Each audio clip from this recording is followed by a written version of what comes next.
Amin, amin. Puji nama Tuhan, haleluya. Silakan duduk kembali Bapak Ibu yang dikasih Tuhan Yesus. Haleluya, shalom. Puji Tuhan, saya berdoa nanti sampai ke belakang, saudara. Ini enak ya, jadi matanya langsung kelihatan semua, saudara ya. Puji nama Tuhan. Hari ini saya dikasih tugas, bro. Biasa, bro. Mainlah, bro ya. Oke, ya. Ini bos saya, saudara. Haleluya. Oh, salah ya. Saya dikasih tugas agak ribet, saudara ya. Jadi saya tadi waktu dikasih temanya, saya bergumul minta pangsit dari Tuhan, saudara ya. Dan datang cuman Mbak Mijam yang datang, haleluya. Jadi minta pangsit Tuhan, ini ngomong apa ini ya. Temanya menarik, yaitu pay later, saudara ya. Itu temanya menarik gitu ya. Pay later. Nah, kita akan belajar hari ini, teman-teman, ketika bicara pay later, memang ini sudah jadi gaya hidup kalau bicara pay later. Bahkan saya pun waktu tadi, anak saya itu bermasalah touch keyboard laptopnya pada mati, saudara ya. Yang ASD FTT,LKJ itu yang tengah-tengah, itu pada mati, saudara ya. Terus udah berapa, saya tuh agak lupa kalau itu sudah cukup lama. Terus punya adiknya juga ternyata huruf ASDF, di atasnya berarti huruf W, E, apa itu juga bermasalah gitu, saudara ya. Akhirnya belilah, saya minta saran seorang teman yang cukup yang lebih paham tentang kayak gitu-gitu. Oh, ini pastor ini ada nih, beli pakai ini aja Shopee, saudara ya. Dan Shopee pun waktu bayar, Anda akan dapat diskon kalau ikut pay later. Ditawarin, saudara ya. Ya, next. Ini sudah jadi lifestyle ya, pay later, saudara ya. Ambil barang sekarang, bayarnya kemudian. Karena kira gitu, saudara ya. Semuanya kita udah jadi seperti kebiasaan, saudara ya. Pay later. Sampai akhirnya begitu saya klik, kalau nggak pay later, kalau saya bayar pakai debit atau pakai kartu kredit, diskonnya hilang. Udah saya mikir, saudara ya, aduh saya ini paling nggak terlalu nyaman dengan pay later, saudara ya. Kan mesti daftar dulu lah, ribet gitu buat saya.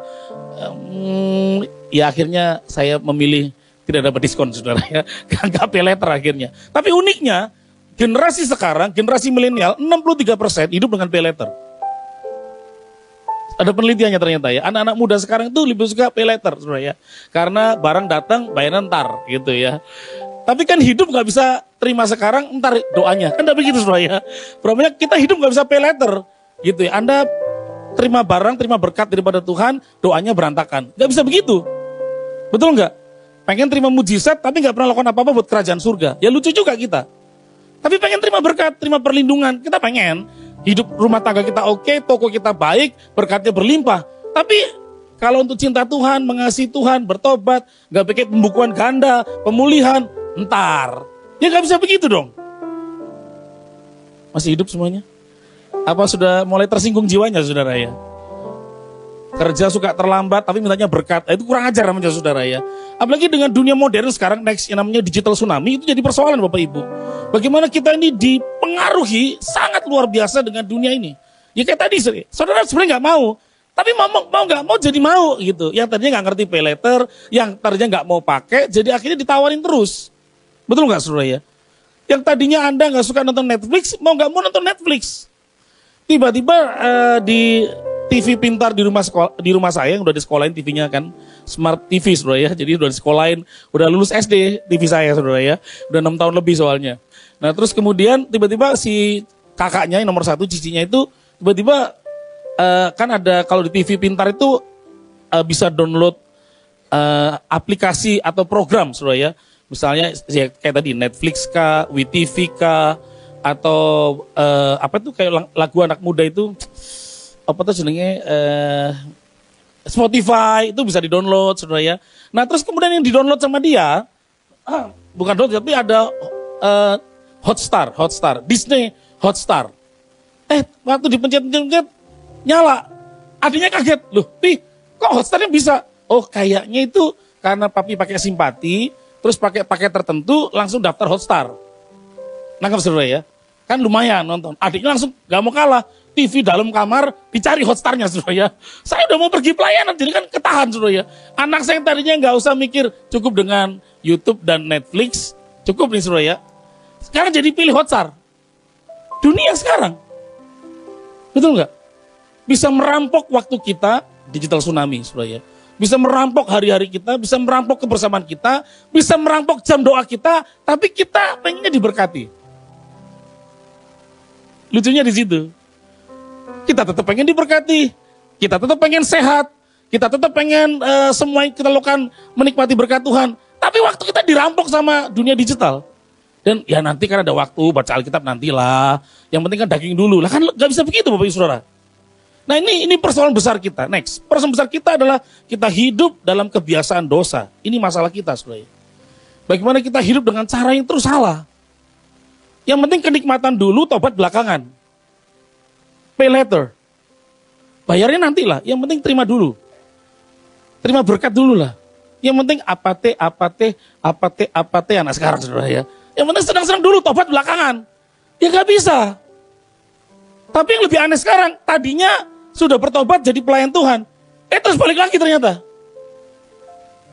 Marah, kecewa, benci dipendam, tapi berkat pengen minta, tobat belakangan. Itu lebih parah sekarang. Tapi pelayan Tuhan bro, tetap pelayan Tuhan. Tetap melayani. Tetap melayani, tetap pengen diberkati, tapi tobat belakangan. Kan itu seperti ada kurva saudara ya. Orang tobat ada titik peaknya. Nanti turun hidupnya. Tapi tetap pengen diberkati. Tapi mulai melorot seperti imannya, kesaksian hidupnya. Tapi pengen diberkati. Gak bisa. Berkatnya nanti suram. Karena apa yang Anda tabur, pasti Anda tuai Bapak Ibu. Nah, Rick Warren dalam bukunya Purpose Driven Life mengatakan bahwa kehidupan setiap orang pasti digerakkan dan dikendalikan oleh sesuatu. Pasti. Hidup setiap orang. Yang tadinya Anda nggak suka belanja, tiba-tiba suka belanja. Karena shopping online. Gampang banget saudara ya. Yang tadinya nggak suka main game, tiba-tiba main game. Aduh menarik sekali ya. Itu ada satu game itu, dulu saya kejebak di game itu saudara ya. Game sederhana, saya itu nggak suka itu yang game-game yang game apa yang ribet tuh ya, harus nyari barang apa itu saya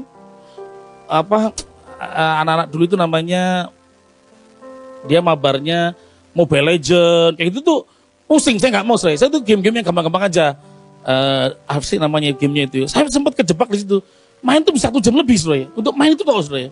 Kadang ketika kepencet malam terus ada diskon.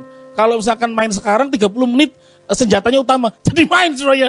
Hanya mau tidur udah nggak bisa gara-gara lumayan 30 menit. Tadi nggak suka main, jadi main. Waktu habis penyembahannya 15 menit, gamenya 30 menit lebih. Terus minta diurapi Tuhan. Kurang ajaran terima memang saudara ya. Tapi Anda hidup di bumi ini pasti digerakkan oleh sesuatu. Nah, berdasarkan penelitian dari sebuah buku tentang untuk apa saya hidup kepada 2000 pesohor di Amerika Serikat, politikus, artis Hollywood, pengusaha dan juga para pemain olahraga terkenal seperti bisbol maupun basketball. Maka dari 2000 orang itu mengatakan bahwa ternyata alasan orang hidup itu 4. 1 namanya popularitas, next. Pengen terkenal. Dan kita pun ternyata sama. Di rumah ibu-ibu mulai begini. Di rumah ibu-ibu pengen populer tapi. Ya tidak apa-apa juga saudara ya. Doa jarang, baca Alkitab enggak, TikTokan. Berikutnya lagi katanya kekayaan. Orang cari. 2000. Berikutnya lagi adalah kedudukan. Posisi, CEO kah, direktur teknik olahraga kah, dicari saudara ya. Head coach, pelatih kepala kah, gitu saudara ya. Yang terakhir kesenangan. Ini paling susah. Yang tadinya menyebabkan menyenangkan, lama-lama kok gitu-gitu aja ya. Akhirnya tadinya kalau jalan ke sini nggak terlambat, tapi karena di bawah ada sale 70%, bekasnya Imlek kemarin masih ada yang dijual. Waktu saya kalau nggak dibeli, akhirnya terlambat biasa. Karena kesenangannya berubah. Yang tadinya ikut cool, menyenangkan, ya ada gesekan sedikit ya. Di cool biasa lah. Kalau nggak mau gesekan, ngomong sama kayu. Sudah nggak tergesek. Tapi kalau ngomong sama manusia tergesek. Jangankan sama temen cool, sama keluarga sendiri kita tergesek. Betul nggak? Jangankan sama anak, sama pasangan pun kalau lagi momennya nggak bagus, kita gesekan. Nggak nyaman. Yang tadi ikut cool menyenangkan, lama-lama akhirnya alasan sekali, aduh ini istri sakit, padahal sakit bisa bawa jalan juga, tapi menghindari. Lama enak juga ya kita ada me time, we time, chat time, apalah saudara ya, enak nih. Lama-lama kesenangannya berubah, bukan lagi cool. Betul nggak? Cool sebulan sekali lah. Nggak salahin, saya nggak salahin, itu hak saudara. Tapi kesenanganmu berubah akhirnya. Tapi pengennya dapat berkat Tuhan. Kan pay later, diberkati dulu, penyembahannya belakangan. Mengasihi Tuhannya belakangan. Kan aneh. Bapak Ibu, mari kita akan baca firman Tuhan, apakah di Alkitab ada cara yang sama, hal yang sama. Hakim-Hakim pasal 6 ayat 1 dan 2 dan ayat yang ke-6. Mari kita akan membaca bersama-sama 2, 3. Tetapi orang Israel melakukan apa yang jahat di mata Tuhan. Sebab itu Tuhan menyerahkan mereka ke dalam tangan orang Midian 7 tahun lamanya. Dan selama itu orang Midian berkuasa atas orang Israel. Karena takutnya kepada orang Midian itu, maka orang Israel membuat tempat-tempat perlindungan di pegunungan, yakni gua-gua dan kubu-kubu. Ayat 6. Sehingga orang Israel menjadi sangat melarat oleh perbuatan orang Midian itu. Lalu berserulah orang Israel kepada Tuhan. Gambarnya kira-kira gini. Dari kisah Yosua masuk tanah perjanjian, ini kan bangsa nomaden. Bangsa yang tidak punya tanah, tidak punya harga diri, tidak punya kewarganegaraan resmi, tidak punya dasar negara. Tapi begitu dari tanah perjanjian, kemudian Taurat jadi dasar negara. Karena Taurat itu 3, hukum moral, hukum agama, hukum negara. Itu Taurat, ada aturannya. Ketika menjadi sebuah negara, ini persoalan. Tadinya Allah maunya teokrasi, yaitu Tuhan yang berkuasa. Tuhan yang memerintah, Tuhan tunjuk judge, hakimnya, supaya orang-orang ini bisa hidup benar. Sebelum ayat ini, ada namanya Deborah. 40 tahun Deborah membuat berhasil. Diberkati, luar biasa. Ternyata setelah itu Deborah meninggal dunia. Setelah meninggal dunia ini persoalan. Di kitab Yosua juga sama. Setelah orang nyaman, diberkati, dapat enak, mulai lupa Tuhan. Itu seakan-akan lupa bahwa Anda nggak bisa bayar di belakang, Anda harus bayar di depan. Dalam ilmu disiplin, bilangnya begini. Kalau ilmu disiplin, bilangnya begini. Pain now, play later. Menderita sekarang, Anda bisa menikmati permainan nanti. Hidup menyenangkan nanti. Tapi pain now. If you play now, you will be pain later. Yang artinya tetap bayar berpuluhan. Itu terakhirnya, saudara. Kalau Anda menderita hari ini sungguh-sungguh cinta Tuhan, mengasihi Tuhan, disiplin, kebaktian tetap datang, tetap mengasihi, tetap jadi berkat buat orang. Mungkin buat yang lainnya, aduh kok enak kayak dia ya, gak peduli sama pelayanan, gak ada beban. Mungkin, tapi dengar baik, berkatmu di kerajaan surga beda. Later. Tapi Anda main-main sekarang, you main-main, akhirnya main-main dengan dosa, main-main dengan keputusan, main-main dengan pelayanan, Anda bertahun jadi Kristen, gak dapat upah juga. Nah ngapain kalau begitu? You play now, you will be pain later. Nah Israel mengalami. Bapak Ibu, waktu mereka dapat tanah, udah bagus, lupa sama Tuhan. Minta diberkati tanahnya terus, tapi gak cari Tuhan, gak perlu sama Tuhan, cari kepercayaan lain. Kisah yang kedua, mundur jauh ke belakang kepada Bapak Gereja. Di Kejadian pasal 3, Bapak Israel maksud saya. Patriark Israel. Kejadian 13, 10, 11. Lalu Lot melayangkan pandangannya dan dilihatlah bahwa seluruh lembah Yordan banyak airnya. Seperti taman Tuhan, seperti tanah Mesir, sampai ke Zoar. Hal itu terjadi sebelum Tuhan memusnahkan Sodom dan Gomora. Sebab itu Lot memilih baginya seluruh lembah Yordan itu, lalu ia berangkat ke sebelah timur dan mereka berpisah. Lot nggak perlu lagi ikut omnya yang cinta Tuhan, mengasihi Tuhan, ada ibadah. Begitu pindah ke Sodom Gomora, cara hidupnya berubah. Betul saudara ya? Cara hidupnya berubah sampai akhirnya dihukum. Kemudian Anda perhatikan Abraham melihat ini ya memang ini anak keponakan kurang ajar saudara ya. Kalau dalam aturan sih sebenarnya omnya dulu yang belum milih. Omnya ngasih tahu, ya udah kamu pilih. Sebenarnya itu kan omong-omongan saudara-saudara, omong-omongan aja.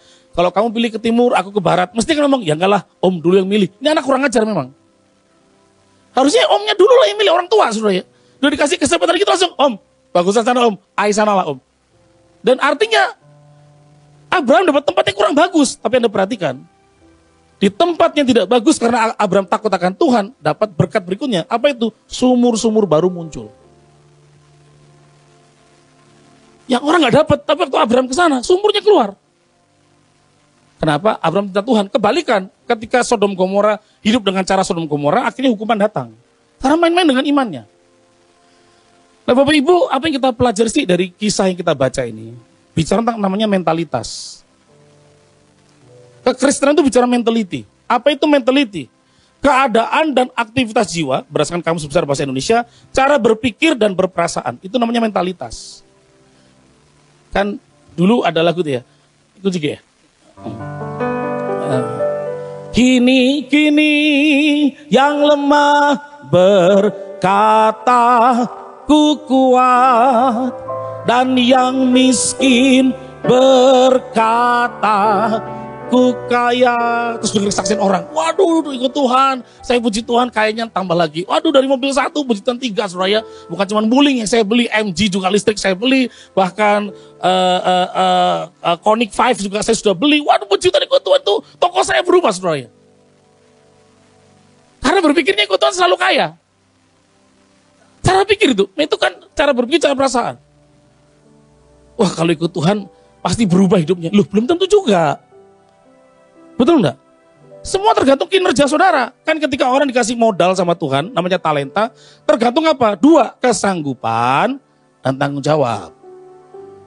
Loh Anda gak tanggung jawab, ya gak bisa. Tanggung jawab kan bicara disiplin, konsisten. Betul gak saudara ya? Kemampuan itu bisa dilatih, dikembangkan. Ikut training, kan betul ya? Punya guru, saya jadi gembala, sekarang saya punya guru. 2 guru saya. Kalau saya gak ngerti tanya, supaya lebih mengerti. Walaupun secara ilmu saya tahu, tapi secara pengalaman kan perlu tanya pada guru-guru yang lebih baik. Betul gak saudara ya? Nah kalau kita cuman, kok jadi Kristen gak kaya-kaya, itu pikiran, itu perasaan, itu namanya mentality. Yang mendrive, mengarahkan hidup Anda dengan saya. Kalau supaya lebih jelas kira-kira apa? Katakannya begini, mentalitas itu sebuah cara berpikir, atau konsep berpikir manusia untuk dapat belajar, merespon terhadap suatu hal. Misalnya, hari ini kita midweek, kita kebaktian tengah minggu. Nah, yang datang ke sini pasti sudah punya cara pikir. Betul enggak?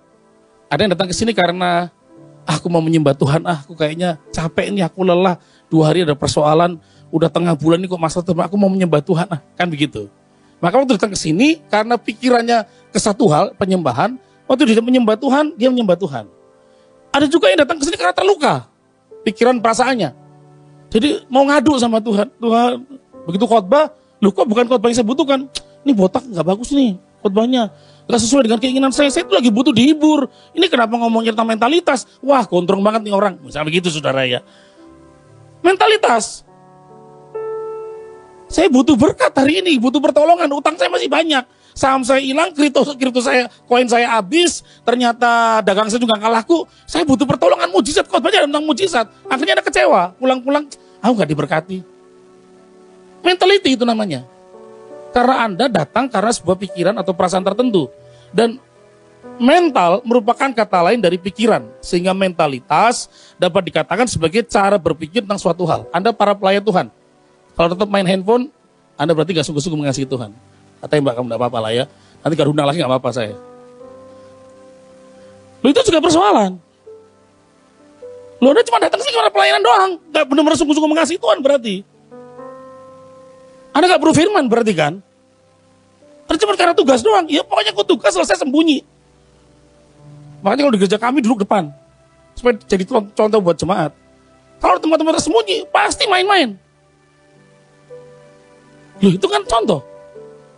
Itu mentalitas, itu cara pikir. Akhirnya begitu selesai tugas, ya udah. Saya 6 kali ibadah di gereja Pak Niko. Dengan pengumuman yang sama. Dengan voice of Pentecost sama. Saya duduk diam, saya dengerin. 6 kali yang sama, 6 pengumuman yang sama, tetap saya dengerin. Dan tidak main handphone. Kenapa tujuannya? Saya menghormati ibadah, menghormati orang-orang, menghormati para pelayan, menghormati semua orang. Anak saya main handphone, saya ambil. Dek, lagi ibadah. Hormati Tuhan, teman-teman, semua lagi ibadah. Jangan jadi teladan buruk. Kalau cara pikirnya salah, mentalmu salah juga pasti.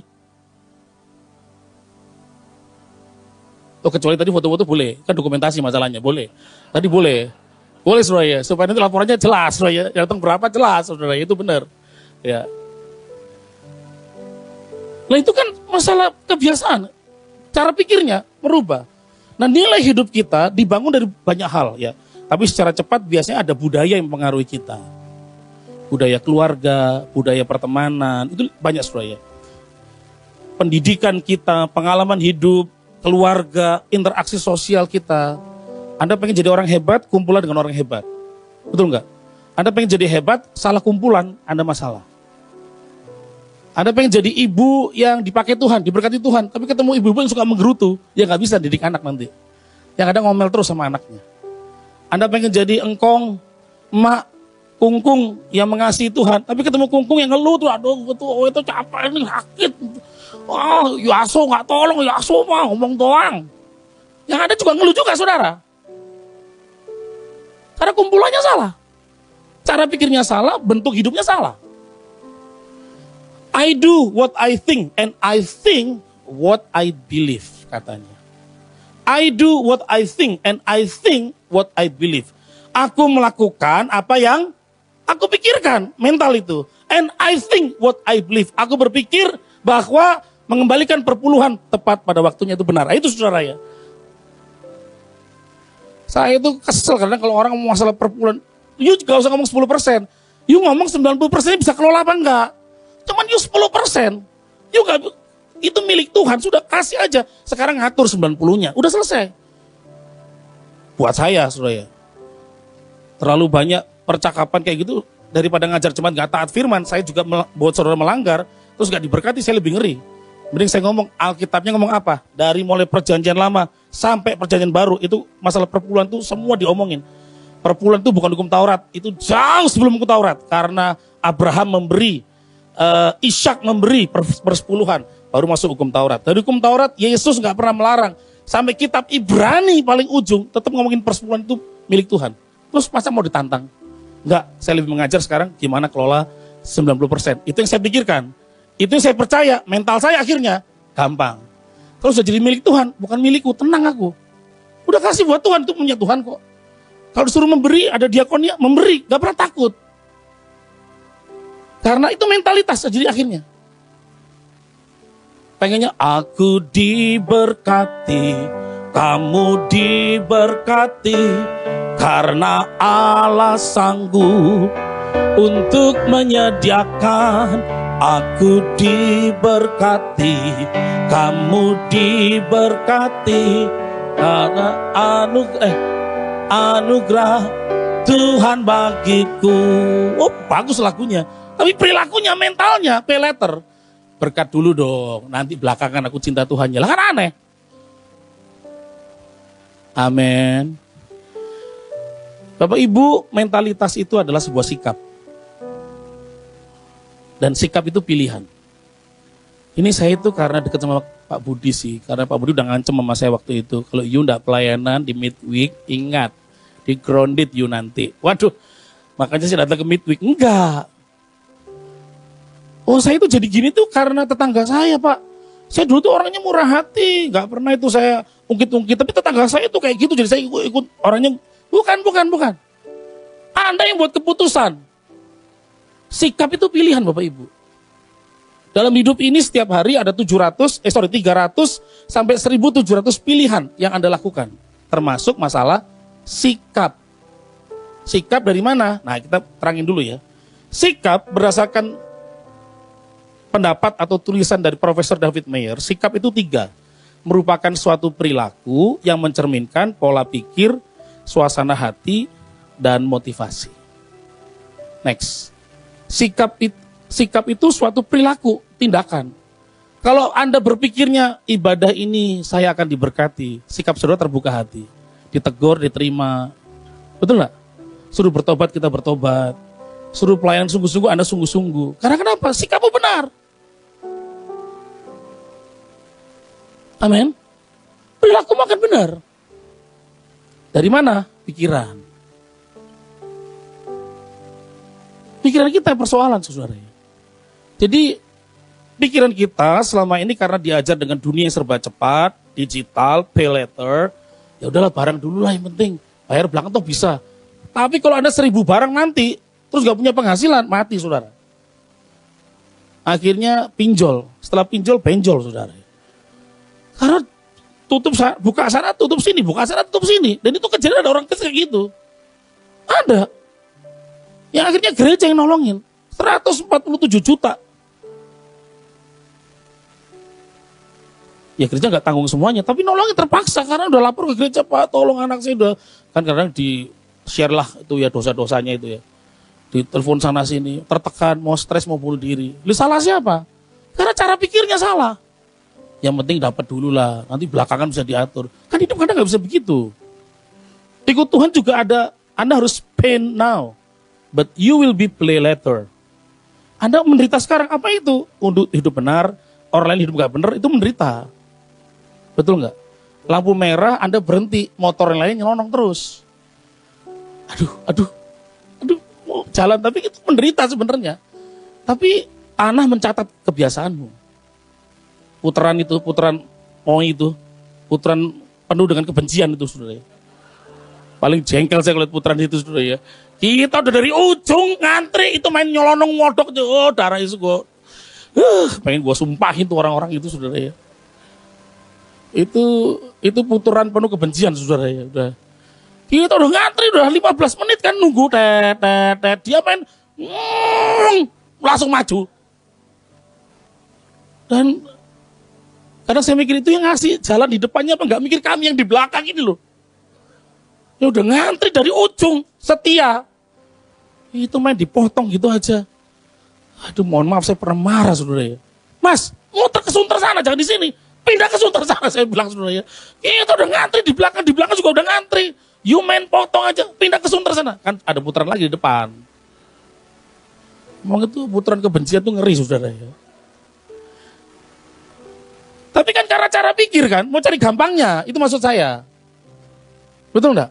Cari mudahnya tapi menimbulkan hal yang gak baik juga. Ada yang pernah berantem saya tahu di situ, depan situ. Gara-gara udah kuat-kuatan aja, adu gesek aja. Tetapi yang menang ya yang nyodok pasti salah. Tapi nyodok nyolot juga kadang-kadang. Kenapa? Cara pikir soalnya kan. Itu mentalitas, itu sikap hidup. Kalau sikap kita sudah, yang penting terima berkat lah, tobat belakangan. Yang penting dapat jadwal pelayanan lah, persiapan kurang. Waduh, ngawur, sikapnya udah gak bener nih. Bapak Ibu, pikiran dimulai katanya. Maka katanya Roma 12 ayat 1, janganlah kamu menjadi serupa dengan dunia ini, berubah. Makanya ada Pak Budi di sini, pembaharuan Pak Budi. Sehingga kamu dapat membedakan mana kehendak Allah. Apa yang baik, apa yang berkenan, apa yang perfecto numero uno. Sempurna. Loh kalau cara pikirnya jadi Kristen gak berubah, ya Anda sama aja pakai kuamnya. Anda gak beda jauh sama orang ke Gunung Kawi. Udah ikut Kristen 2 tahun kok, gak cerita Ibu Anita ya. Wah, tanahnya dapat nih suratnya. Bu Anita baru bertobat dari tahun 2017. Anaknya nomor 1. Kita udah 10 tahun. Oh Yesus, anakku kena narkoba. Oh ya ampun Tuhan. Ampun ya anakku Tuhan. Berantakan hidupnya. Cabut aja kalau bermanfaat. Gue capek soalnya. Beda tiap orang memang. Begitu ikut Kristen, cara pikir harus baru. Begitu kamu jadi menantu yang Kristen, you mesti menghormati mertuamu. Udah itu, ayatnya ada. Begitu Anda jadi orang tua, Kristen, hai orang tua, jangan bikin sakit hati anak. Ya udah belajar ngomong. Ngomong keras boleh, tegas boleh, tapi kasar kita mesti belajar. Berhati-hati. Kalau udah jadi Kristen kan, begitu Anda jadi orang Kristen, kasihilah sesamamu manusia. Dan hukum itu setara sama kasih Tuhan Allah. Kadang kita mengasihi Tuhan Allah itu bohong-bohongan kadang-kadang. Kalau lagi Anda pelayanan, Anda kebaktian, sepertinya mengasihi Tuhan. Tapi kalau you mengasihi Tuhan gak bikin malu Tuhan, jangan curang sama barang saudara kalau jual. Bilangnya barang ori, gak taunya KW super. Tapi bilangnya ori, percaya aja. Tapi Kristen namanya Lukas. Puji Tuhan kebaktiannya bukan di sini. Susah kadang mengasihi Tuhan gak kelihatan, tapi yang setara dengan itu hukumnya apa? Kasihilah sesamamu seperti engkau mengasihi dirimu. Yang lebih tinggi dari itu, kasihilah musuhmu. Yang lebih tinggi dari itu, kasihilah orang yang benci kamu. Lebih tinggi dari itu ada, kasihilah orang yang benci kamu dan berikan pinjaman tanpa meminta balasan. Kitab Matius pasal 6. Lebih tinggi lagi ternyata konsepnya. Begitu jadi Kristen, pikiran kita harus berubah. Begitu jadi pelayan, cara pikirnya mesti berubah. Memang capek jadi pelayan. Mesti datang di doa MDPJ. Waduh, Sepang mau Oktober Sepang nih gimana? Mau gak mau, saudara ya. Kemarin kan kita ada Valentine, saudara ya. Minggu lalu hari Jumat. Hari Rebo saya bilang sama anak saya yang perempuan, Cik, Mami mau apa ya? Aku pengen kasih hadiah Mami nih. Mau Valentine sama Mami. Waduh, apa ya Pi ya? Kayaknya Mami ada tas kayaknya mau. Tas apa? Coba kasih tahu. Kayaknya aku tahu deh Pi, Mami itu suka tas apa. Oh yaudah, Kamis saya udah mau merencanakan saudara ya. Kamis mau restoran di Kelapa Gading yang mana ya? Fine dining kah? Atau yang kafe biasa kah? Atau ke hotel kah? Mikir saudara ya. Terus saya nggak tahan sama istri saya supaya dia pulangnya cepat, kan dia kerjanya di Tangerang saudara ya.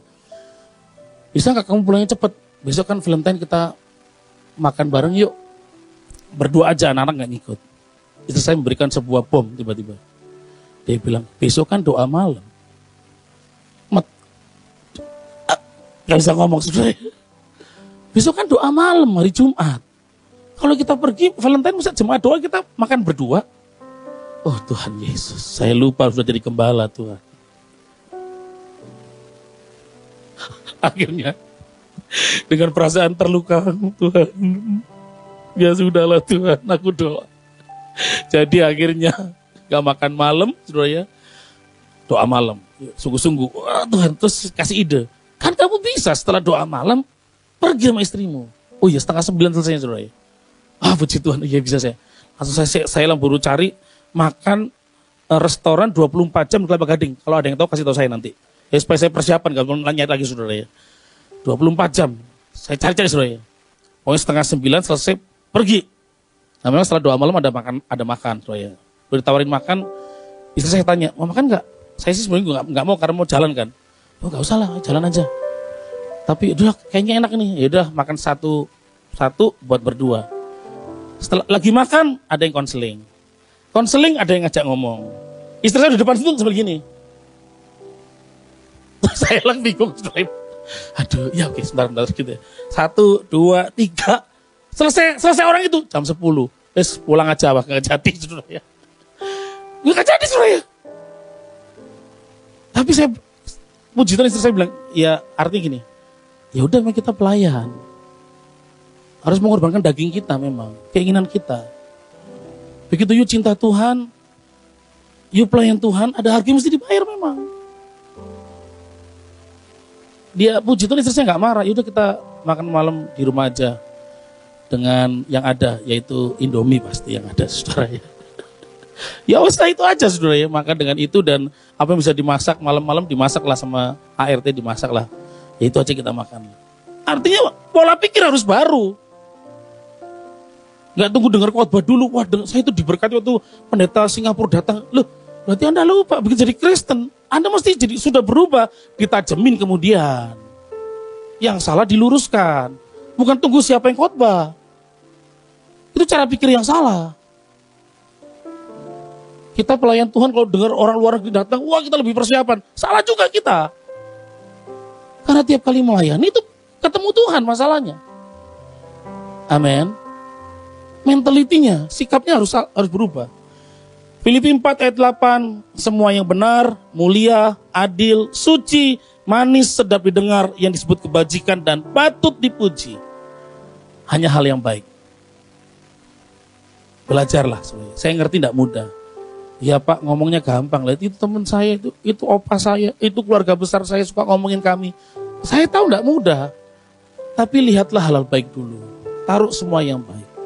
Ketika nggak ada yang baik yang Anda ingat, renungkanlah setelah Anda 70 tahun usianya, 60 tahun, 50 tahun, 40 tahun, Anda masih hidup, bukankah itu kasih karunia? Karena satu kali saya khotbah, ada yang cerita umur 42 tahun, temannya WL, minggu lalu ketemu, meninggal dunia. Ada kemarin saya ikut FA lah bilangnya ya. Terus kemudian cerita, kemarin saya potong rambut gitu ya. Saya juga potong rambut loh, saya potong rambut juga, saya. Kalau sudah mulai akarnya banyak, saya potong rambut biasanya, saudara ya. Cuman ya modalnya cuma satu, ditipisin doang, saudara ya. Mau huruf Z nggak bisa, saudara ya. Dia potong rambut, terus potong rambut itu di satu orang yang terkenal katanya di Kelapa Gading ini disebutin gitu ya. Itu saya baru ngomong tuh, sing om itu dia bilangnya, om atau orang itu umurnya 66 apa 60 saya lupa, saudara ya. Terus ini terkenal, ini mahal, dan pas saya datang dia ada gitu. Baru ngomong, besok paginya rip. Orang itu meninggal. Ya kalau Anda masih hidup, bisa melihat, bisa tersenyum, bisa berbicara, berjalan. Bukankah itu kasih karunia? Semua yang baik masih ada, saudara. Cuman angle-nya kadang kita angle yang buruk terus yang dilihatnya. Luka dulu yang diomongin. Keterbatasan kita. Ada kelebihan yang Tuhan beri. Bagaimana supaya pikiran kita ini benar? Saudara? Ayo, jangan cuma minta berkat, doanya belakangan. Enggak, ini waktunya, next. Enggak nunda lagi. Kalau ini waktunya bangun hubungan intim dengan Tuhan, dicuci otak kita dengan firman, dicuci otak kita dengan kehadiran Tuhan. Ayo sekarang. Jangan tunggu nantilah kalau ada pertolongan, tunggu nantilah kalau ada mujizat, tunggu nantilah kalau mobil kita udah lebih bagus, tunggu nantilah kalau kita nggak naik motor lagi baru kita nah. Jangan menunda. Tapi berkatnya minta duluan. Tapi penyembahannya belakangan. Nggak bisa. Anda nggak bisa begitu modelnya. Kalau zaman sekarang ada pay later, barang datang dulu, bayar belakangan. Ini enggak. Bersama dengan Tuhan harusnya kita seirama. Amin. Cari Tuhan, semakin mengasihi Tuhan. Makanya dulu pendeta senior punya jargon. Banyak doa, banyak berkat. Sedikit doa, sedikit berkat. Tidak berdoa, tidak tahu diri, saudara ya. Haleluya. Apa yang kita pikirkan menentukan siapa kita. Siapa kita menentukan apa yang kita perbuat. Apa yang kita pikirkan. Kalau Anda pikirnya selalu hal yang baik, Anda itu orang baik. Kalau Anda selalu memikirkan pembalasan, Anda itu orangnya pendendam. Dan siapa Anda, pendendam, pasti akan melakukan hal-hal yang buruk buat orang lain. Kalau Anda pikiran cuma cemburu, Anda orang pencemburu. Apa yang dilakukan pencemburu pasti mencari kesalahan orang lain. Lu betul enggak? Tapi kalau Anda adalah orang yang dicintai Tuhan, maka sikapmu adalah anak-anak Allah. Dan anak-anak Allah keluarnya kasih. Kasih setia Tuhan di dalam hidup ini tak pernah berkesudahan, selalu baru setiap hari. Amin. Kalau terus kayak gitu, enak, anak-anak kita enak, cucu-cucu menantu enak. Nah, kenapa? Opa ini baik. Pikirannya kalau ngeliat kita yang salah, ya nggak suka memang. Tapi ayo ya, kamu punya waktu untuk berubah. Kan enak hubungan rumah tangga, saudara. Karena apa yang kita pikirkan menentukan siapa kita. Siapa kita menentukan perbuatan-perbuatan kita, Bapak Ibu. Nah, sekali lagi Profesor David Myers mengatakan sikap dipengaruhi oleh pikiran. Yang kedua, suasana hati. Namanya moody. Sampai ada namanya mood booster. Aduh, kalau lagi nggak nyaman hatinya, aku tuh bisa senang lagi kalau belanja. Ada orang kayak gitu, saudara ya. Lagi tertekan, lagi capek, belanja. Pulang-pulang dia bingung. Kenapa habisnya 5 juta ini barang apa aja, nggak ngerti, saudara ya. Tapi supaya moodnya naik. Gitu. Karena itu Alkitab mencatat, jagalah hatimu dengan segala kewaspadaan. Karena dari situlah terpancar.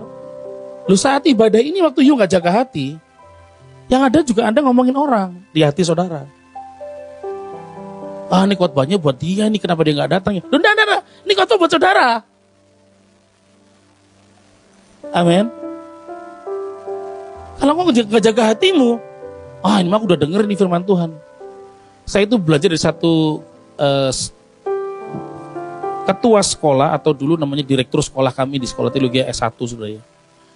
Pendeta Manasye Rumkeni ini memang gelarnya cuma S2 sampai MA saja. Tetapi sebenarnya semua orang udah sepakat, orang ini sebenarnya doktor, profesor bahkan.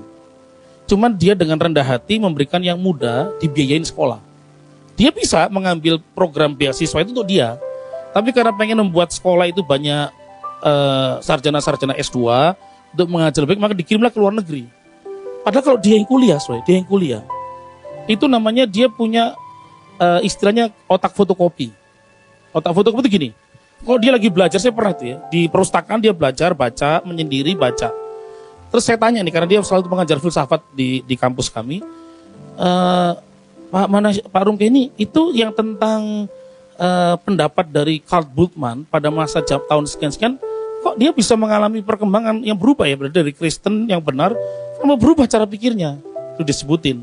Berdasarkan buku, disebutin bagian Perspektif Teologi Kontemporer, halaman 70, baris keempat, kata ke-8. Gila nggak tuh? Nyebutinnya kayak gitu, kita buka tuh, itu bener yang disebutin. Cara jawabnya itu, namanya itu otak fotokopi. Baca, kecetak langsung. Sementara kami ngewe zoologi. Yang penting tahu kira-kira artinya apa, ngomong aja saudara ya. Tapi ini orang, satu kali dengar seorang pembicara. Pembicaranya kan kalau di kampus itu, saat teduh itu atau di chapel namanya, itu kadang mahasiswa yang khotbah. Pernah satu kali juga seorang ustadz diundang khotbah, sharing saudara ya. Dan dia duduk mendengarkan. Walaupun khotbahnya masih kayak waktu saya masih belajaran dibilangnya saudara ya, masih semester 7, semester 8 dikasih kesempatan. Tapi dia enggak ada reaksi kayak kurang bagus enggak gitu enggak. Dan dia dengerin. Itu menjaga hati itu. Banyak kali kita ibadah, hati kita enggak dijaga. Kita melihat siapa yang bicara, siapa yang melayani, siapa tandem musik kita, siapa tandem WL kita, tandem singer kita, siapa yang kita alami. Hati kita nggak dijaga. Saya belajar dari orang ini. Pokoknya siapa yang ngomong salah benar belakangan, dengerin dulu sampai akhir. Siapa tahu ada berkat Tuhan mungkin di awal, di tengah, di pinggir-pinggir, dekat terakhir atau mungkin terakhir. Ada gold statementnya dia nanti. Tapi hati mesti dijaga. Kalau hati sudah mulai sombong, hati mulai terluka, kau hancurkan, nggak pas nadanya, haleluya. Bro, kuncinya bro.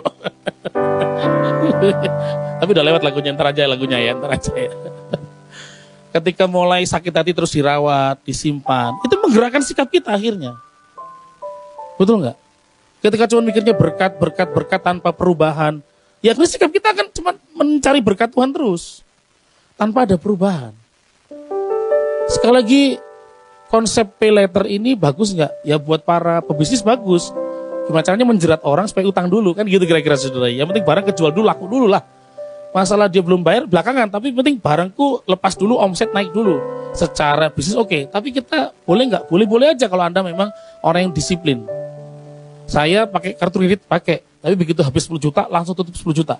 Saya nggak mau itu namanya MP ya, minimum payment. Walaupun disediakan, nggak salah itu disediakan oleh perusahaan bank itu untuk minimum payment. Tapi saya belajar konsisten. Habis 8 juta tutup, selesai. Belajar tanggung jawab. Itu masalah sikap. Betul enggak? Mentality, dari mulai attitude. Attitude dipengaruhi oleh pikiran, suasana hati. Perlu dijaga. Dan juga motivasi. Sekali lagi Bapak Ibu, kenapa harus jaga hati? Karena hati itu pusat kehidupan. Saya agak lupa siapa yang menuliskan ini, namanya hamba Tuhan siapa, tapi dia bilang begini, Tuhan itu bertakhta di 2 tempat. Satu kerajaan surga, kedua di hati setiap orang yang mengasihi dia. Itu tempatnya Tuhan bertakhta. Di surga, iya. Tapi dia juga berdiam di setiap hati. Yang membuka hatinya Tuhan, datang. Waktu Tuhan datang, motivasinya berubah. Next. Motivasinya adalah seperti Tuhan Yesus, makananku ialah melakukan kehendak Dia yang mengutus aku dan menyelesaikan pekerjaannya. Sikapnya jadi berubah. Bukan lagi tentang duit terus, bukan lagi tentang kebanggaan terus, bukan cuma rumah mewah terus, enggak. Waktu digerakkan Tuhan, ayo melayani, belajar melayani. Satu kali teman saya mengikuti World Convocation di Korea dan memang gerejanya sangat besar. Saya lupa apakah di Yodo Full Gospel atau di gereja yang lain. Tapi kan rata-rata gereja Korea yang besar itu minimal 40.000 jemaatnya sebenarnya. Kalau Yodo Full Gospel itu sampai 1 juta jemaatnya. Nah, terus kemudian yang menarik adalah karena gereja besar, parkirnya luas. Nah, kemudian penerima tamu. Yang kaget ternyata kata teman saya, para penerima tamu itu pengusaha-pengusaha sebenarnya. Yang terima tamu. Itu direktur, CEO, saudara. Tapi untuk gak mudah loh, saudara. Kalau Anda tinggi, biasa dihormati di kantor, belajar senyum, selamat datang. Anda bukan asing di tempat kami. Thank you loh, gak mandang orang. Kalau Anda yang biasa kaya, Anda punya merek tertentu, Anda bisa nilai orang. Di Indonesia itu ada jual mobil, apa Jaguar atau apa gitu, saudara ya. Dia sudah melatih pekerjanya atau salesnya, saudara ya. Menjualnya itu gampang, tinggal dilihat bajunya, jam tangannya, terus kemudian harga sekian, nggak ada itu yang namanya cashback 50 juta, enggak. Karena ini barang memang berkualitas. Dan dia cara menceritakan juga pinter. Jadi kalau ngelihat langsung bisa tahu ini. Oh jam tangannya Rolex 300 juta. Dia langsung bisa nilai. Oh ini Bottega. Oh ini pakai Patek. Oh, langsung di brand tuh. Salesnya semua diajarin. Jadi yang beli di situ tuh, oh minta cashback, nggak bisa. Karena barang kami berkualitas. Diajarin. Artinya kalau para pengusaha, direktur, dia tahu yang pakai baju lusuh apa enggak. Tapi suruh rendah hati, melayani. Shalom, thank you ya, thank you udah datang. Nanti pulangnya, terima kasih. Itu nggak mudah loh. Betul nggak? Kalau hatinya nggak tulus, motivasinya untuk kemuliaan Tuhan, maka dia mandang orang. Yang mengagetkan kata teman saya, kemudian itu agak rintik-rintik hujan, mulai ada genangan air. Terus ada sebuah keluarga punya 4 anak, agak kesulitan untuk melewati genangan air. Itu yang tadi jadi full usher greetersnya kan pada pakai jas, orang Korea biasa rapi sebenarnya. Dan teman saya tahu itu jas bukan jas yang beli eksekutif XML, ini yang fitting sebenarnya. Yang fitting itu berarti kan harganya jutaan sebenarnya, yang bikin jadi sendiri gitu ya. Itu orang itu begitu tahu kesulitan nyebrang itu ya, air, lalu copot jasnya, langsung ditaruh jasnya di air. Ayo silakan lewat. Oh, nggak apa-apa, ayo lewat. Karena hatinya sudah benar, motivasinya benar. Kita yang melayani perlu ditanya motivasi kita di dalam Tuhan. Setelah sekian tahun melayani, dulu awal kita jujur mengasihi Tuhan, untuk Tuhan. Setelah Anda pinter, punya jadwal oke, motivasi bisa ditanya terus. Yang menjadi ujian hidup saya pernah tanya orang, kalau jadi pembicara milih tempat nggak? Enggak. Saya pernah khotbah di 50 orang. Kemarin khotbah cuma 6 keluarga. Persiapannya sama. Gak akan mengubah persiapan, tetap pakai slide, enggak merubah. Kepada yang di Cikarang, sekian ribu orang, Senayan City, sama aja. Karena motif saya pengen mengajar orang lebih baik, kenal Tuhan lebih baik. Dan istri saya udah ngingetin, siapa yang jadwal duluan, you nggak boleh karena dia kecil terus pindahin sama gede, itu nggak boleh. Dan kami diajar motivasi itu, belajar. Kalau gede kan jelas transfernya beda ya.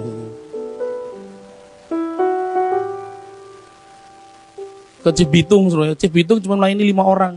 Tidak boleh pergi juga, belajar. Kan motivasi. Kalau you hidup motivasi udah selalu menang kalah, untung rugi, hatimu mulai gak nyaman pasti kalau rugi. Akhirnya sikap saudara, pikiran saudara gak menguntungkan gereja ini, pindah cari tempat lain. Cari komunitas lain, padahal itu salah. Kolose pasal 3:23, apapun juga yang kamu perbuatlah dengan segenap hati lagi. Motivasinya untuk kemuliaan Tuhan, saudara. Bukan untuk manusia. Sehingga kualitas hidupnya kita akan diubahkan. Apa yang diubahkan? Kalau Anda perhatikan Kolose pasal 3, nanti kita ketemu. Hai suami-suami, hai istri, belajar kerendahan hati. Belajar saling mengasihi. Apapun juga kamu lakukan sebentuk Tuhan. Bukan cuman pekerja kepada tuannya. Walaupun tuanmu jahat, gak bagus, kamu semua dihilangin, kamu di reposisi, dia janji gak ditepati. Tapi tetaplah bekerja seperti untuk Tuhan. Tapi bukan cuma untuk Tuhan, pekerja sama tuannya. Tuannya pun diingetin. Hai tuan-tuan, jangan sunat itu hasil usaha pekerjamu. Kalau dia mesti dapat komisi, kasih tepat waktu. Gajinya jangan dipermainkan. Loh, itu ada juga ayatnya, saudara. Bukan cuma pekerja kepada tuannya, tapi tuan kepada pekerjanya juga sama. Seperti untuk Tuhan kualitasnya. Kalau jadi pekerja dengan kualitas, bukan cuma kerja keras. Karena semua orang kerja keras. tapi perlu namanya kerja cerdas. Gak cukup kerja cerdas, mesti sampai tuntas. Bukan cuma sampai tuntas, tapi harus kerja dalam sejahtera ilahi. Sehingga Anda tetap bersuka cita apapun keadaannya. Betul nggak saudara? Kinerjanya berubah karena untuk Tuhan. Cara hidup kita berubah. Kami ada karyawan di gereja.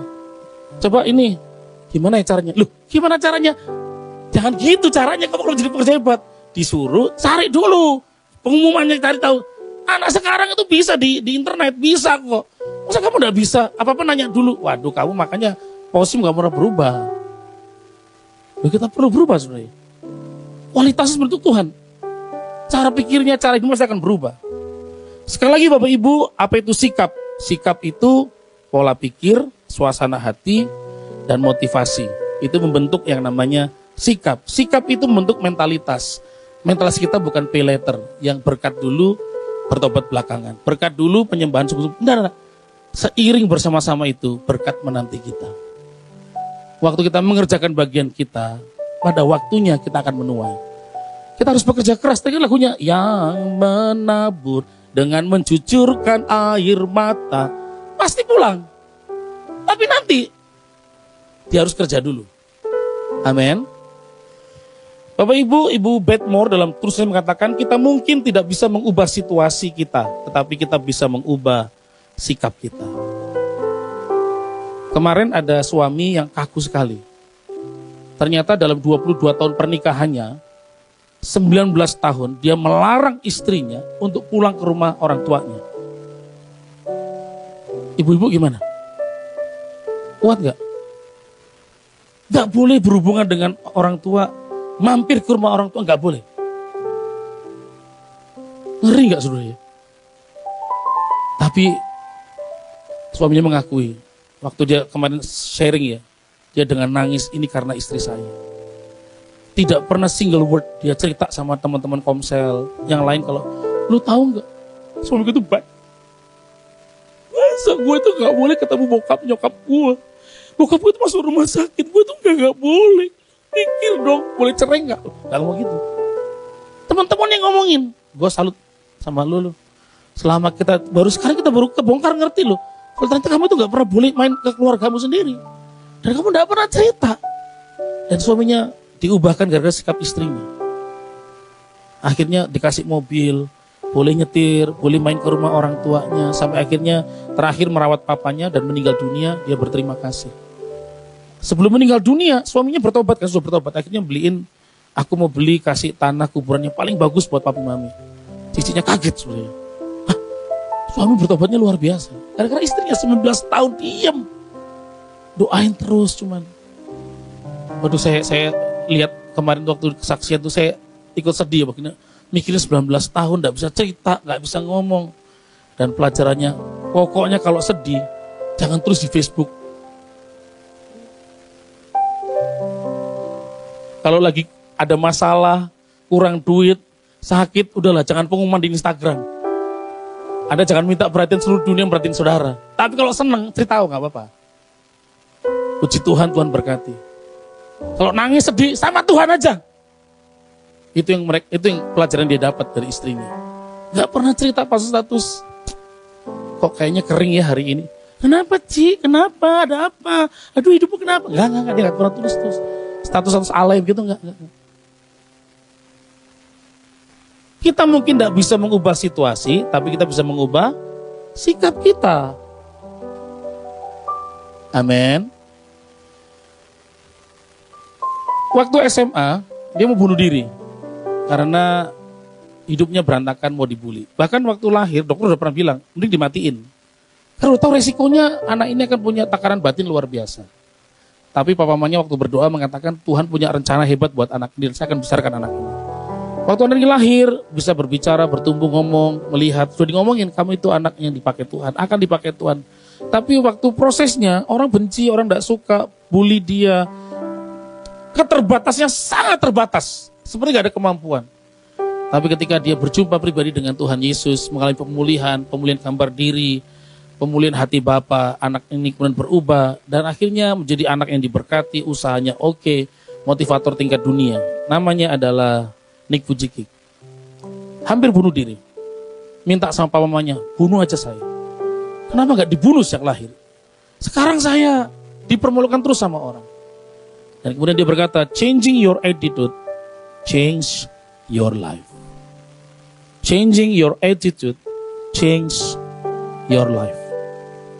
Ketika engkau tetap memberi perpuluhan tepat pada waktunya, Tuhan memberkati saudara. Oh, kan aku sih khotbah bro, ya kan bro, saya yang khotbah ya, suka-suka saya khotbahnya, saudara ya. Ketika engkau mengubah sikapmu, pasti mengubah hidupmu. Tadinya SMA dulu dibilang sama orang tuanya, bunuh aja, bantu saya itu bunuh diri, karena kan gak punya tangan, gak punya kaki. Saya malu diomongin terus sama teman-teman SMA, dipermalukan. Tapi ketika mengenal Tuhan, belajar mengerti rencana Tuhan dalam proses, dia ubah sikapnya, hidupnya anugerah. Karena ada anak-anak yang sebelum lahir sudah dimatikan karena aborsi. Tapi kalau saya lahir bisa lihat dunia, bisa mendengar perkembangan, bisa naik mobil, masih bisa ada orang yang menemani saya. Bukankah itu kasih karunia? Ketika dia mengubah sikapnya, dia melakukan kebenaran. Dia baca Alkitab, makin diperdalam. Hikmat turun, akhirnya dia ngomong sama orang dipulihkan. Bahkan saya pernah lihat presiden salah satu negara di Afrika peluk dia. Dan dia doain. Terbatas. Waktu mengubah sikap, hidup tidak terbatas. Dipakai Tuhan luar biasa. Tapi not pay later. Berkat dulu baru pertobatan tidak. Harus diikuti. Sesuai dengan rencana Tuhan, hidup dalam perubahan, berkat pasti akan mengikuti. Mengejar kita. Amin. Biar Tuhan memberkati kita hari ini.